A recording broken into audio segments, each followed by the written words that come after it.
Okay, today I'm going to teach you a little bit about the water cycle. So, starting from the beginning of the water cycle, we have the ocean. So, everything starts from the ocean. And right here we have two droplets, and today we will be following them on two different paths. So, right now they're in the ocean, and soon they will evaporate because of the sun's radiation.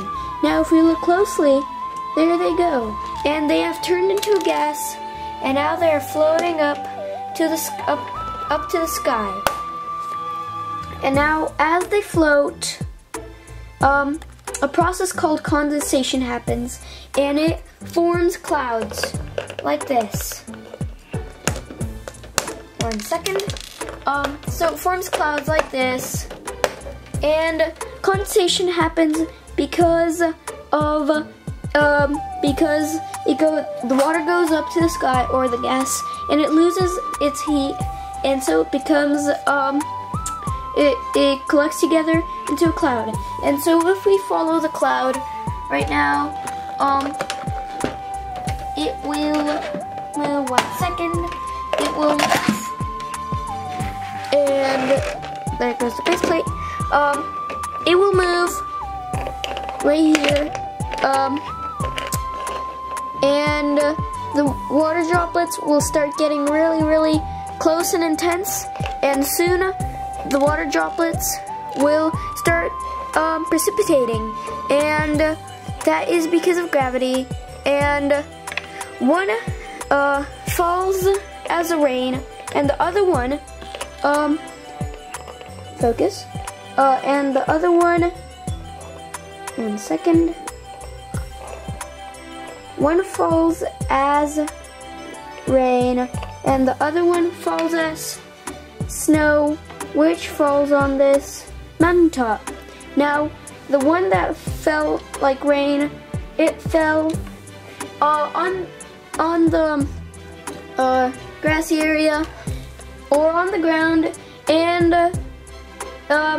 it starts to go underground or infiltrate because of gravity. And while it's infiltrating the snowy peak, sublimation happens.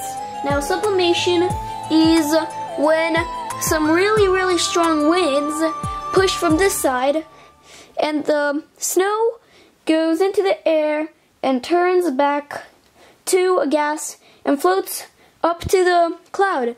And that is what happened here. A process called sublimation happened, and it went back to the cloud, and now one of the droplets is again in the cloud, and it will soon precipitate. But right now, let's follow the droplet that went underground.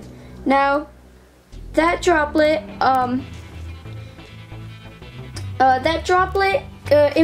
infiltrates the ground, and right here we have a small representation of the ground that's over there. So right here we have the little droplet of water, and it infiltrates, and it goes into this aquifer, and this is called collection, when the droplet stops for a second for a pause in the water cycle. And so after that, it goes positive collection and goes into groundwater discharge, and because of gravity, and because of that, it goes back into groundwater discharge, and it starts moving back to the ocean, kind of sideways because of gravity, because gravity pulls that way, so it goes to the ocean, and because sun's radiation once again is going on it, it goes back to the cloud. But while this droplet was going through groundwater discharge, we had the droplet in the cloud. It precipitated down on this bush, and when it stops on this bush, it is called interception. And so this, so this bush intercepted the little droplet, and so now a process called evastranspiration, a process called transpiration happens when this droplet falls on this bush. And now after evapotranspiration happens, also because of sun's radiation, it now flies up back to the cloud and then rains again, while this droplet in the ocean is still being evaporated. It rains and it falls into the river, and this is called surface runoff. And so it slowly goes by the river, and then it goes to the ocean, and then guess what? The two droplets are back together, and they start their journey again, going back into evaporation, going back into the cloud, and then starting their journey again, sometimes together, sometimes not. And so this has been the water cycle with me. I hope you enjoyed. I hope everything was pretty interesting, and